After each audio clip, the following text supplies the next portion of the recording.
How to check phone history on Android. Hello everyone, welcome to this channel.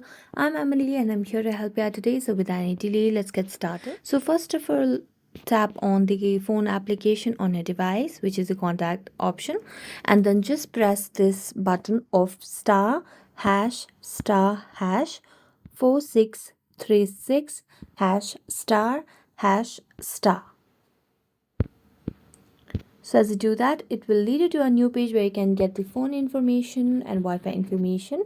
And as you tap on it, you'll be able to get all the phone history on Android as well. You can tap on different option over here on regarding a Wi-Fi as well, and you can get the option.